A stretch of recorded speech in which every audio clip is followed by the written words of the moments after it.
The programme really is designed to support students from a variety of backgrounds. So it's not just that our students come from those backgrounds, we actually design it with those kind of factors in mind. Hello and welcome back to Future You, the podcast brought to you by graduate careers experts Prospect. I'm your host, Emily Slade, and in this episode, we take a look at the Mental Health Psychology MSc, available from the University of Liverpool Online. Hi, I'm Dr. Sarah Thurgood. I am the Programme Director for University of Liverpool Online, and that means that I'm responsible for working on the Mental Health Psychology Programme, Organisation and Business Programme, and our Psychology Conversion Programme. By profession, I'm actually a health psychologist, but I've worked a lot in the mental health field over the years and have lots of interest in different types of health, mental health, things like that. Hence why I work on these programmes. Hi, I'm Dr. Victoria.Vass. I'm a senior lecturer at the University of Liverpool and the Director of Studies for the University of Liverpool Online Psychology Programme. So I work on the same programmes as Sarah. So we have our MSc Psychology Conversion, our MSc Organisational and Business Psychology Programme, and our MSc Mental Health Studies Programme, which is what we'd like to talk about today. Brilliant. So if you would like to give just a quick overview on the MSc Mental Health Psychology Programme for our listeners. So the MSc Mental Health Psychology Programme is a specialised programme looking at mental health. As one of the biggest health and wellbeing issues that we have at the moment is mental health, particularly that came to prominence through the pandemic. Of course, I think that's got a lot more notoriety since then, how much mental health it has become an issue and something that needs more addressing, and particularly from the psychological perspective. The Mental Health Psychology Programme really gives students a foundation in core principles of psychology. So it's not essential that they studied psychology before. And then in the latter half of the programme specialises towards specific aspects of mental health, particularly around working in mental health. So looking at things like assessment, appraisal, interventions and specific psychotherapies. How is the programme structured? It's an 8-module programme. Each of the taught modules carries 15 credits, so they're all equally weighted. And students then carry out a dissertation at the end of their programme. Of the first 4 modules, those are around core aspects of psychology that any psychologist would need to know. So core principles and underlying theory are covered in the first module, mind, brain and behaviour. We then have a module around social psychology, so looking at the interaction between individuals and groups. So everything from relationships to conflict. And then we move through to look at data analysis techniques in psychology. So looking specifically at statistical methods and how they might be applied in research within psychology. That's often the bit that some of the students are a bit nervous about, but we have some really wonderful stats lecturers, and it's something that we're really proud of our teaching around. It's something that we've done a lot of work around. Sarah in particular has done a lot of work to make sure that students are really well supported through statistics. So again, it's not something that students need to have had previous knowledge or teaching around. And then we look at personality, individual differences and intelligence. So looking at some key characteristics that might influence how we might work within a psychotherapeutic environment in a mental health context. In terms of the specialised modules, we have our approaches to mental health psychology is the first of the specialised modules. And that's really focused on theories of psychopathology, the challenges that we might face in terms of experiencing mental health problems and how we might address them, and particularly trying to look at that from a cross-cultural and global perspective. So looking at differences in the views and theories and how mental health is viewed and treated around the world. In that module, as it's the first specialised module, we spend a lot of time looking at the key theoretical approaches that we might see in psychotherapy. So particularly looking at the predominant models, so things like cognitive therapies, behaviour therapies, humanistic therapies, psychodynamic and systemic therapies as the sort of key areas of intervention that we might experience in the mental health environment. And we also spend some time trying to help students develop a sensibility towards some of the ethical issues that they might encounter when working in the mental health context. So we start that process in that first specialised module. Ethics are covered in some of the earlier modules, but in this case, we're looking at that professional and practical applied ethics. In the second module, we look at psychotherapy therapeutic interventions in a bit more depth of detail. So we're building on that knowledge of those specific therapies that we've looked at in the previous module. And we begin to look at some of the common factors that they actually share between different therapeutic techniques. So something called the common factor model. And this is really the idea that actually there are benefits to all different forms of therapy, but there are some common strands that tie them together that seem to have a particular influence on whether therapy is effective or not. One of those that we take a particular focus on is the therapeutic relationship, the relationship between the psychotherapist and their client. So we spend a lot of time looking at that, looking at the different factors that might influence that relationship and what kind of impact that can have. And again, sort of thinking about some of those capabilities and qualities that are required to help foster patient safety and trust and build that relationship as professional psychologists and psychotherapists. The third specialised module we have is psychological appraisal and treatment. We really do a deeper dive there into mental health assessment methods and how we might evaluate someone's current mental state. So here we're looking at things like the mental state exam. We're looking at different techniques for formulating a problem list or a symptom list to get a sense of somebody's current presentation, but also the historical context and the other things that are going on for them that might be contributing to those issues. Then reflecting really on what we do with that information and how that might feed into a plan for intervention, how we might develop a treatment plan based on what we know, and thinking about the different theoretical approaches and how that might have an influence there. And then in the final specialised module, we take a much more focused look at one of the most commonly used therapies worldwide, cognitive behavioural therapy. I think many of your listeners have probably had some experience with that in one way or another. They'll know somebody that's had some CBT therapy. They may have tried it themselves. There are a lot of apps now that help people do some self-CBT to support their well-being. And it's a really commonly used therapy. So we take a look at some of the historical and conceptual development of cognitive behavioural therapy, and then we take a really focused look in how it might be applied and the different techniques that are used in it and how they might be used to treat a range of different mental health problems and how effective it is at treating those different mental health problems. So we end on a really focused module, but something that I think a lot of people can really identify with and will encounter quite commonly. So it seems like a good way to tie off, we think. Yeah, no, absolutely. That makes complete sense.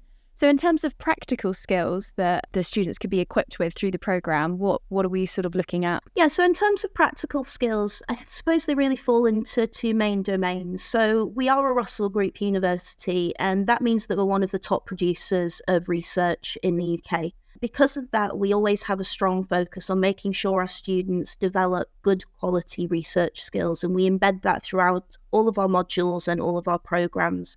So throughout every module, they will have some skills development around different research techniques. Some of those might be statistics-based and looking at different forms of analysis. Some of those are qualitative research skills. So looking more at, I suppose, words rather than numerical data, and thinking more about things like interview techniques, focus groups, what we do with our transcripts, how we analyse that kind of data.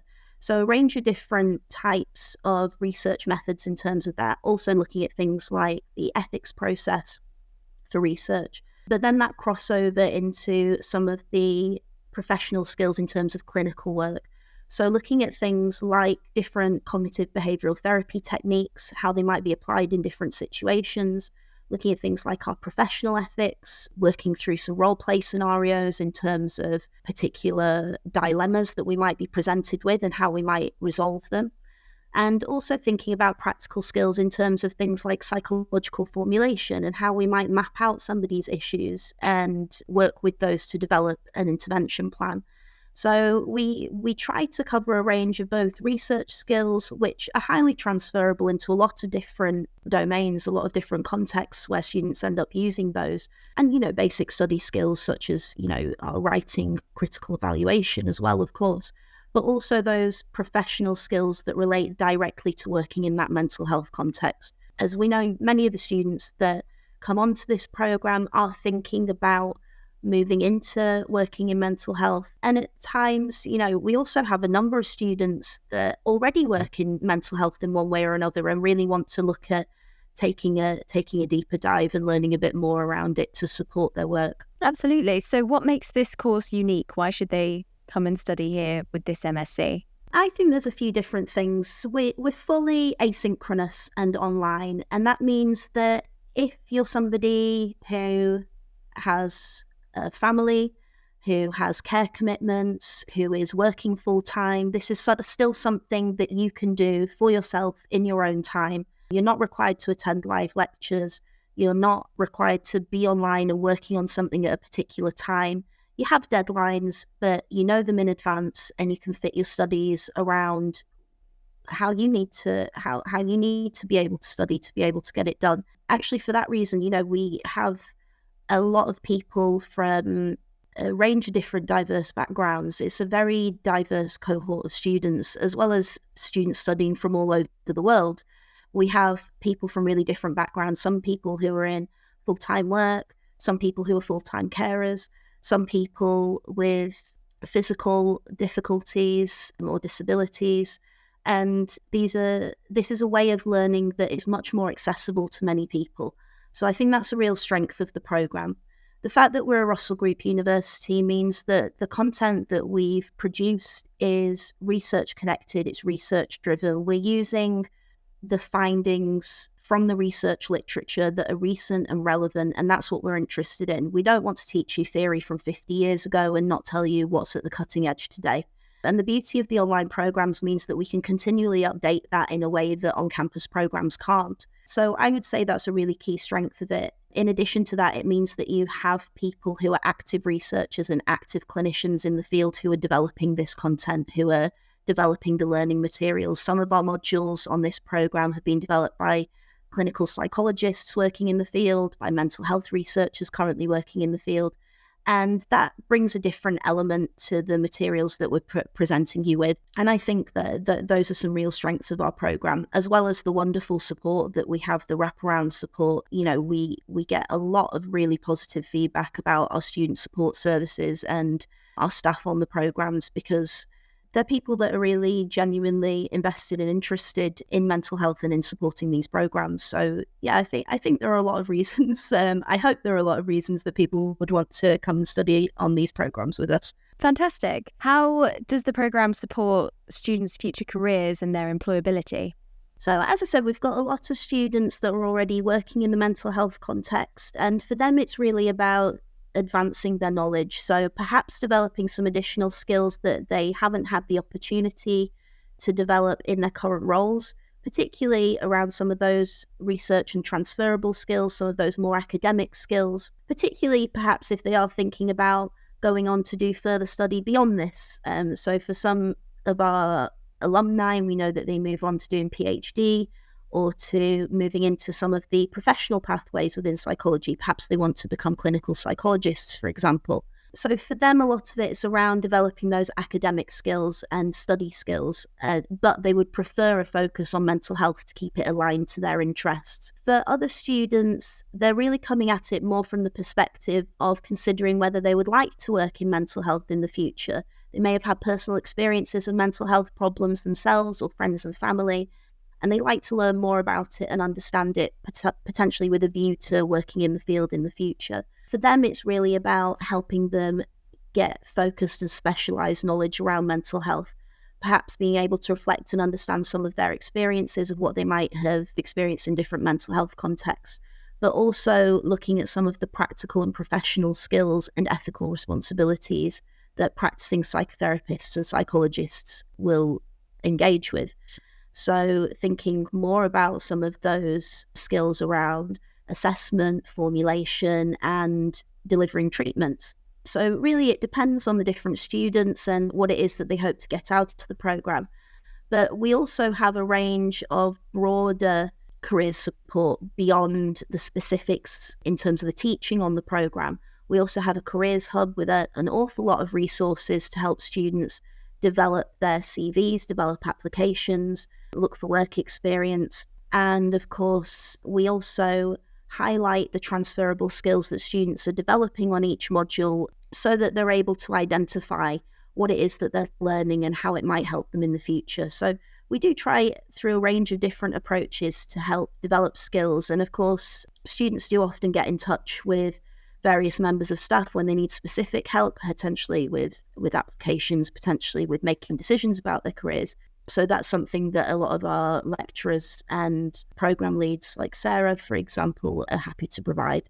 You've briefly touched on it before, but how does the programme address ethical concerns in mental health, and how does it contribute to the global understanding of mental health psychology? In terms of the ethical concerns, it's a key responsibility as a psychologist or a psychotherapist for anybody really that's working in the mental health context. We're working with vulnerable populations. So it's really important that there's a really solid understanding of the ethical responsibilities. We talk a lot about common issues that might be encountered in psychotherapy, things like transference and countertransference. We talk a lot about the power dynamics in the relationship between a client and the therapist. And so there's a lot of considerations like that, as well as thinking about the ethics of working in the academic context as well, you know, how we have a responsibility in terms of using evidence-based practice, how we have responsibilities in terms of how we present ourselves, our knowledge and our skills. Even on a basic level as psychologists, you know, we have to be very aware that when people ask us for advice, they ask it thinking that we have particular knowledge to support and help them, even in a casual sense between friends and family. And so we have ethical responsibilities when we're giving advice, when we're actually working in research, when we're working within mental health settings.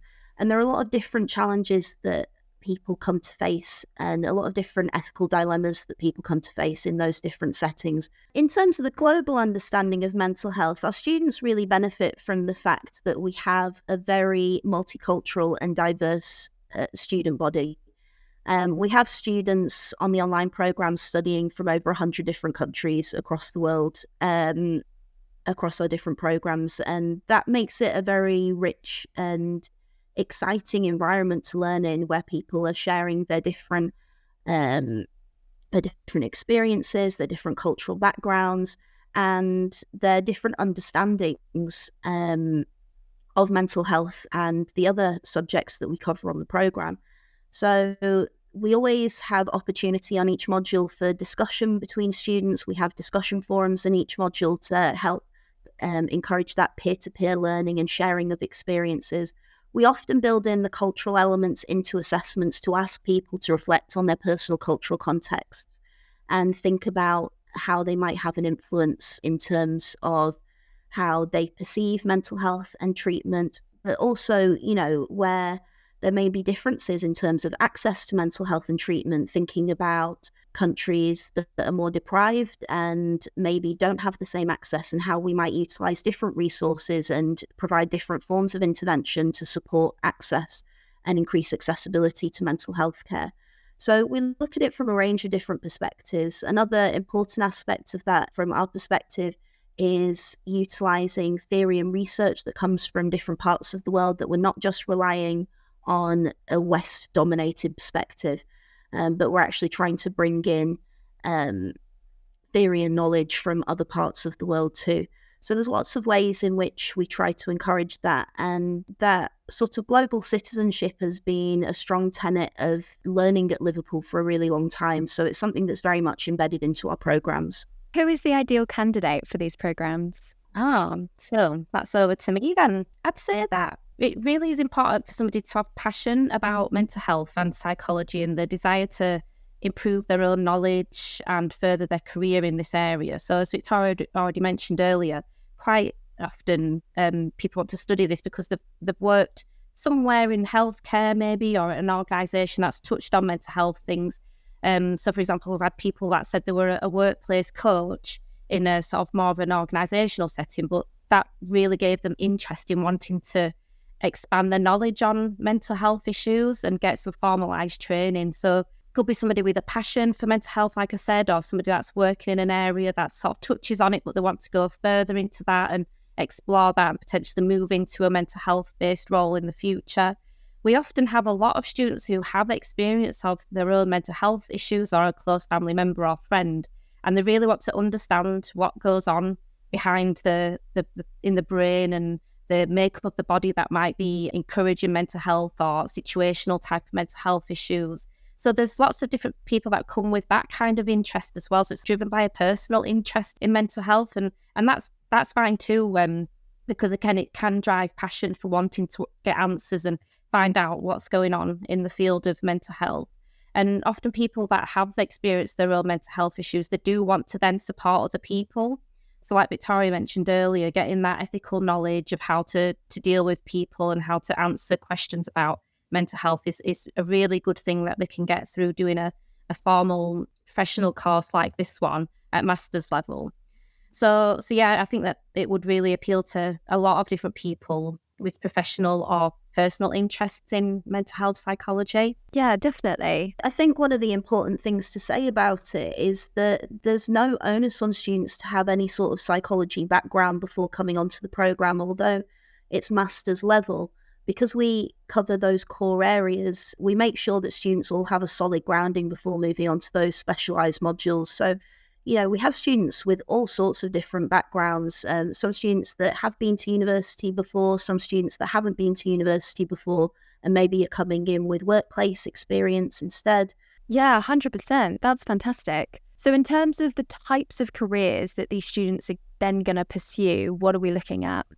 When I speak to students, they've got lots of different desires at their end goal. So some people want to just get an understanding of mental health psychology, and that's absolutely fine. They can do that through this course. And then like Victoria touched on earlier, some people are actually trying to use this course as a stepping stone to maybe get on to another type of pathway, like the clinical psychology pathways, or they might want to do something more down the psychotherapeutic or counselling type routes as well. And this shows that they've accomplished a level of training or teaching at master's level, which sometimes allows them to move forward. Some of our students actually want to do PhDs and go into the research area to find out more about these issues and how we can build better interventions or treatments or therapies.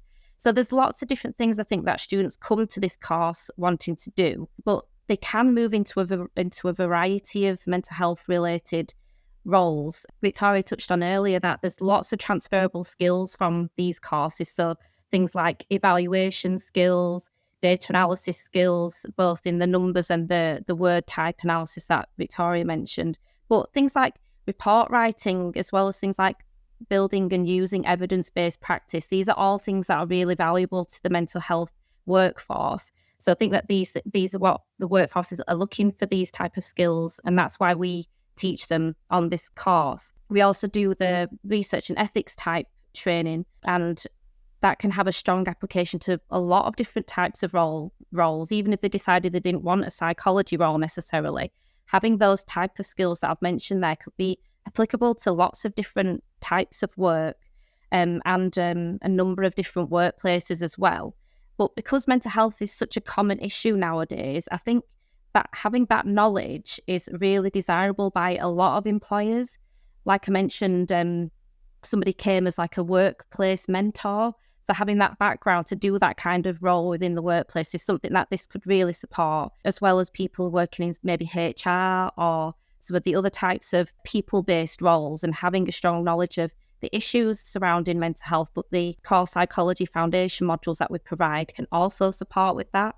So I think it's really attractive to the workforce, but I think students that come to study on this course could use their skills in a variety of different ways, actually. And I think they get lots out of it that they could practically apply in the future. Yeah, brilliant. We've briefly touched on it before, but how does the programme accommodate international students and those from diverse academic backgrounds?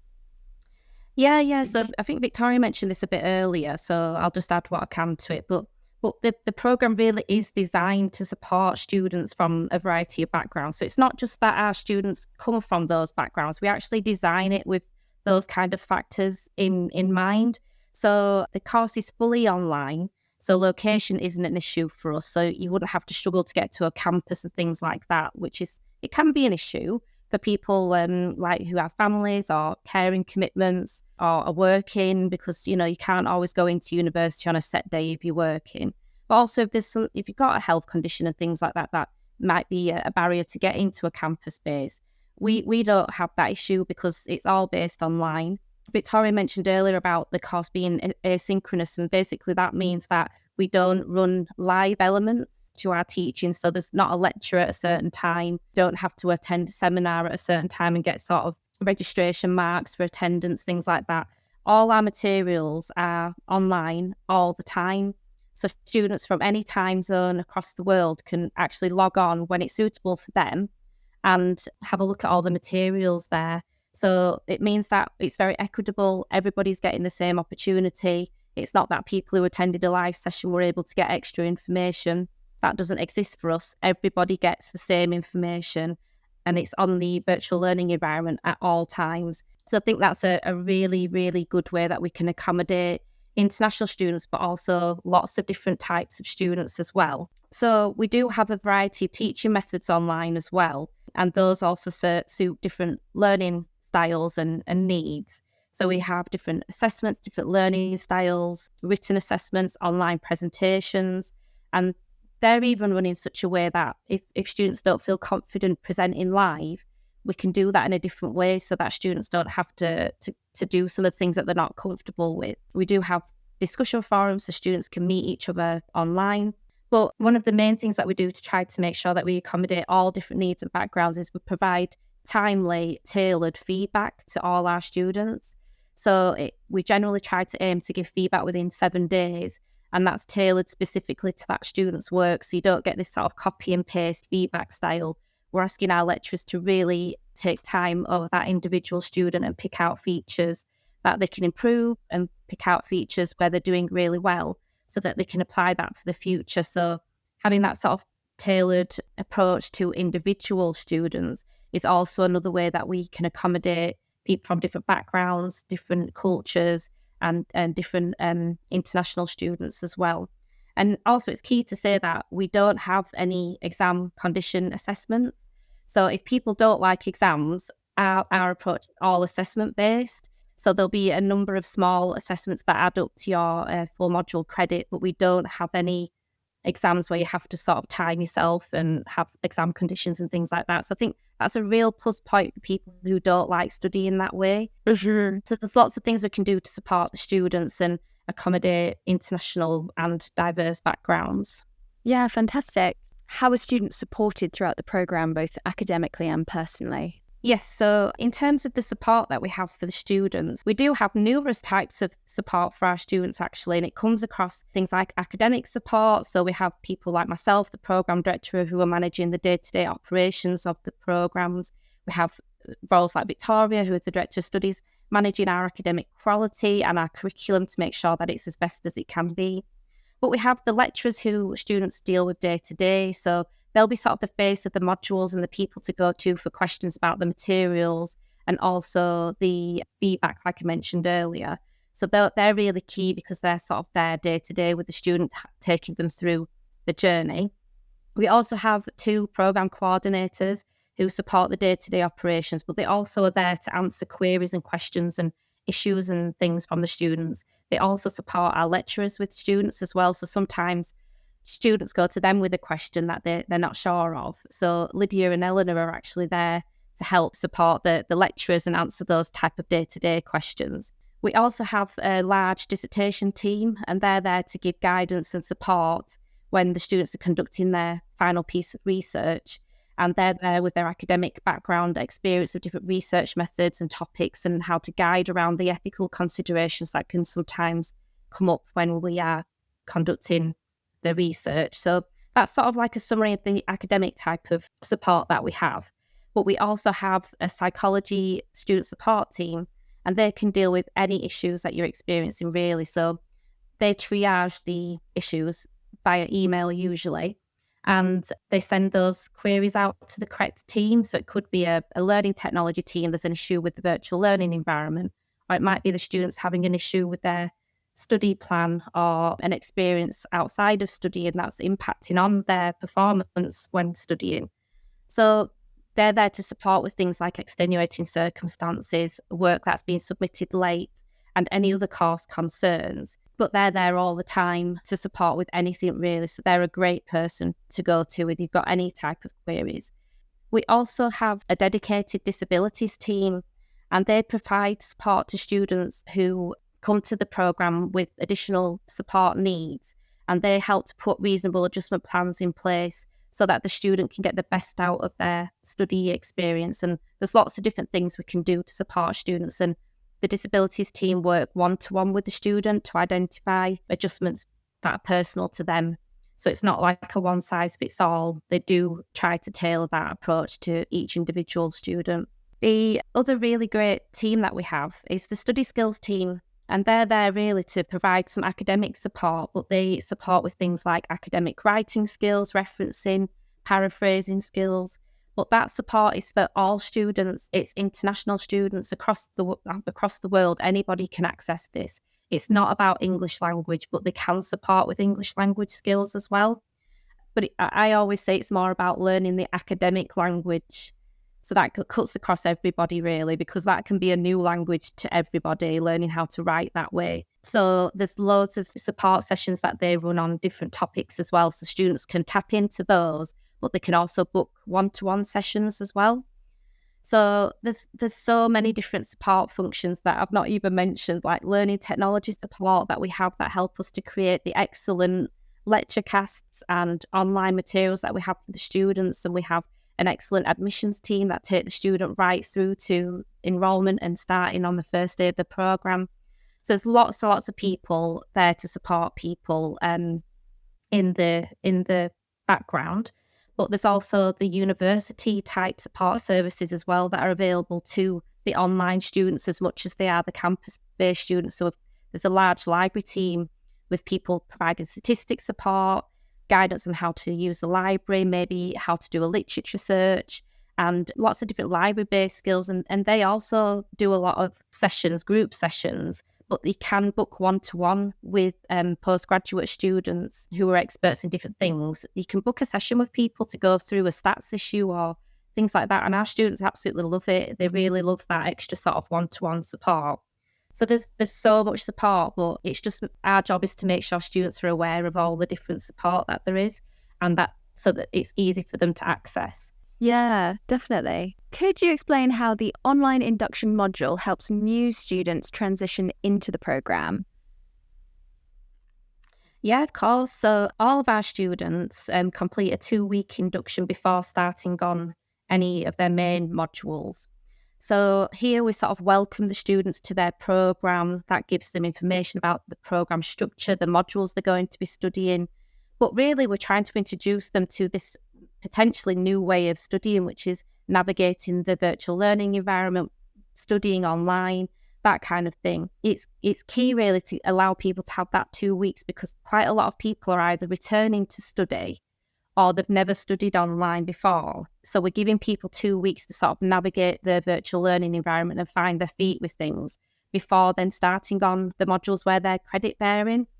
So it looks at things like refreshing skills in academic writing, referencing time management type skills, which are all key for getting back up and running with studying. But we also discuss things like what the expectations are at master's level, because if people have done an undergraduate degree, they might not know what we're expecting now at master's level. So we do some sessions and run some information on what we expect at master's level, how that all steps up a notch, and what we're trying to do with their skills at master's level. So the induction does have a brief assessment, but it's not marked or graded as in to get credit. But what it does offer is the opportunity to practice those skills that they've learned over the first 2 weeks and gain some feedback from their lecturer before going into their first main module. So they've really had an opportunity there to practice all those sort of academic skills that they might not have done for some time, and then get a little bit of a practice of writing an assessment. It's just a short piece. Gain some real tailored advice that they can take with them then into their first module. That's such a good idea. It's really great. And we also run a welcome session in the first 2 weeks, an academic session. So myself, Victoria, and the programme coordinators all attend that session. We give some information out, but then we leave a lot of time for questions so that the students can come with their sort of burning questions or things that they're concerned about, and we can we can answer those live in a welcome session. Do the students eventually go to a live graduation ceremony, or is even graduation online? Yeah, they do actually. We have the live graduation ceremony. Actually, the graduation and the degree certificates are no different to those that the students have on campus. So it's always in Liverpool. It's often the Philharmonic Hall or one of the cathedrals, and it's a really nice day. And it's actually really fantastic. It's one of those where we have a reception with a few drinks and so on with the department and with the on-campus and the online students. And it's always really wonderful to meet these students from all over the world that have travelled to come to their graduation with their families, often quite emotional because some of them have been in classes together and they live in very, very different places, and it's the first time they've been able to meet face to face. So it's always a really good day. Yeah. And it's also a nice opportunity because we have awards that we give out each year. So we have a Student of the Year award for the highest performing student on the programme each year, and also our Dissertation of the Year award. I didn't talk about it earlier, but the dissertation module is the sort of the culmination of the programme for students that take the full master's programme. Some students stop at the postgraduate diploma level, so they just take the taught modules and choose not to do the dissertation, but those that do the full masters have the opportunity to carry out an independent piece of research. So they'll have a one-to-one supervisor for their dissertation.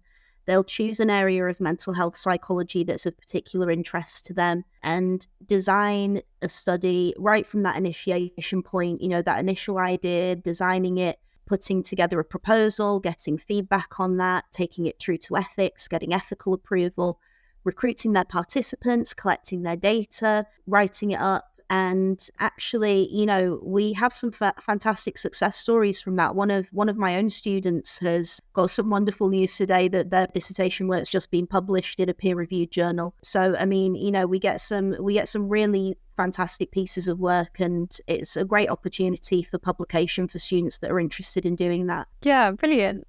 So, how does the virtual learning environment facilitate learning and interaction? So there's lots of different ways actually that the virtual learning environment facilitates learning and interaction. So firstly, we have weekly lecture casts, and they're in the module. As I mentioned earlier, that's all on the virtual learning environment, so students can access that at any time and they can work through those materials at their own pace. So this is made up of videos, audio, quizzes, and tasks to help the student engage with the learning materials.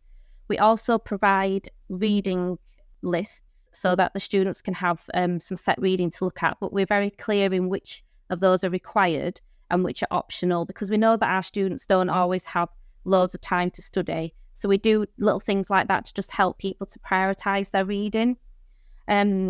We also provide links to the reading in the library through a system called Tallis. And basically what this does is it organises and categorises all the reading into module format.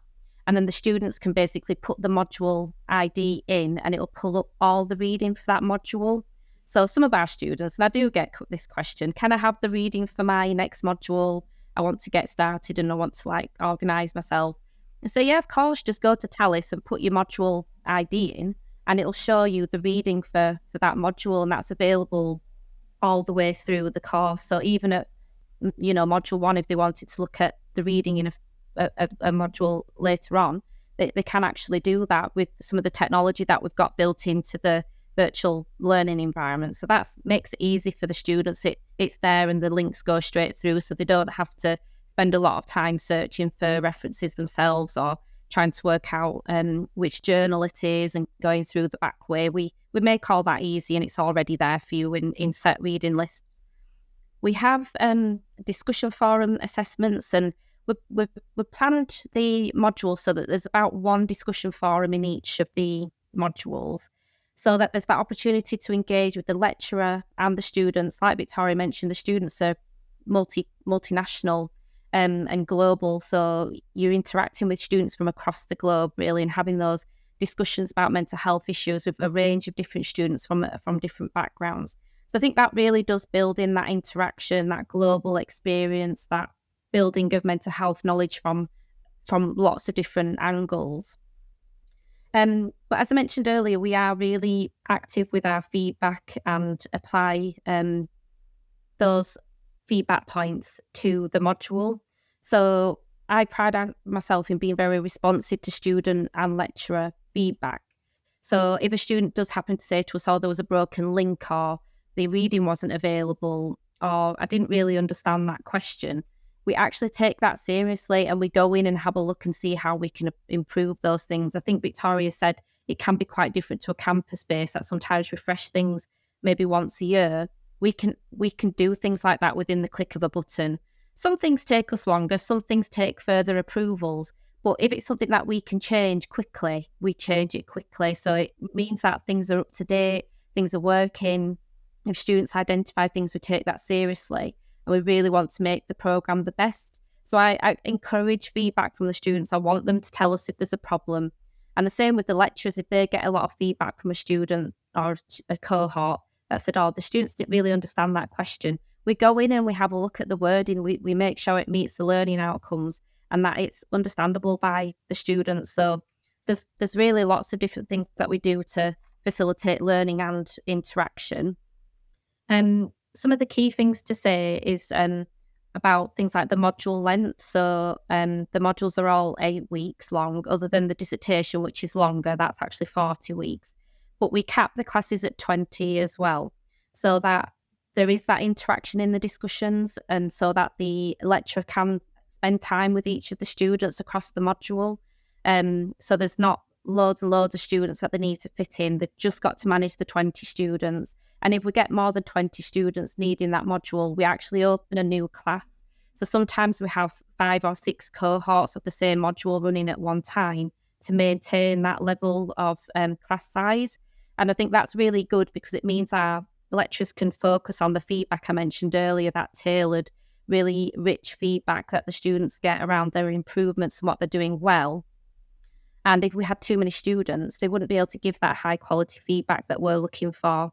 So that's something that I think is facilitated by that managed workload that our lecturers have. The modules really do take you through the content week by week and tell you what you need to be focusing on that week. We also have a deadline details page which links to all the assessment pages. And the assessment pages then have like the word count, the deadlines, the information about what you need to do, any key things that you need to add into your piece of work, any extra reading that you might need to do for that piece of work. So that's all there to help students to keep on top of their submissions and to be really aware of what they need to do for that piece of work. We have a lecturer office which allows the students to learn more about their lecturer. So there's a bio on there, a picture of their lecturer, so they can get to know who it is that they're talking to.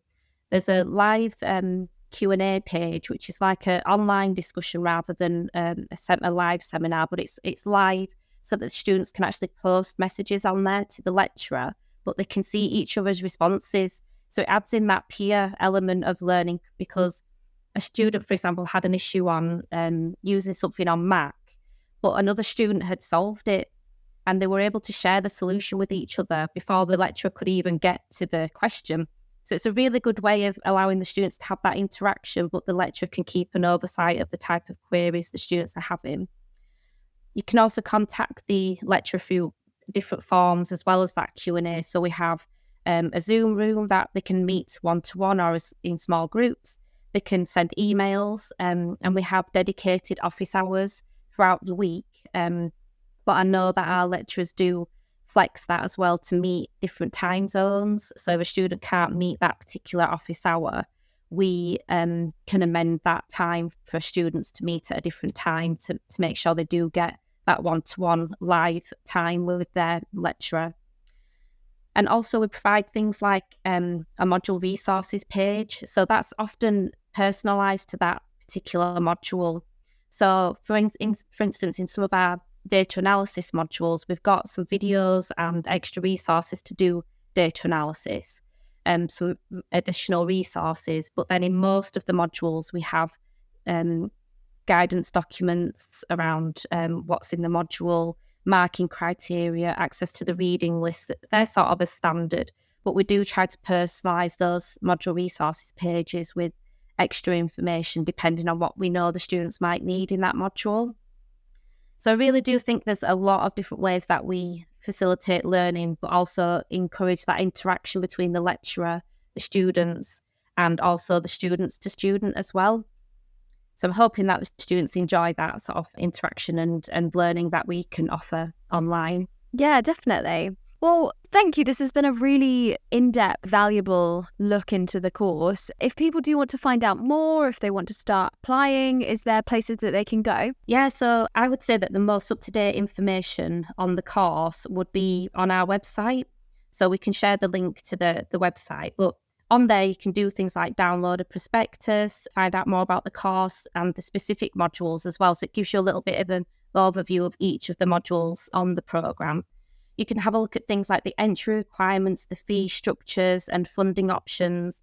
We also have a section on there about our teaching and learning methods, so you can find out a little bit more about that. Recently, we've had a webinar put up on there as well, and it's actually introducing our psychology programs in a bit more detail, so that might be something you might be interested in watching. And there's also a video on there about the University of Liverpool Online, so you can have a look at the approaches to teaching and learning that the University of Liverpool Online has as well. And then when you're ready, you can actually apply online as well. And when you apply, you will be matched up with one of our dedicated admissions officers, and they'll take you through the process of applying, what information you need to provide to back up your application and those kind of things.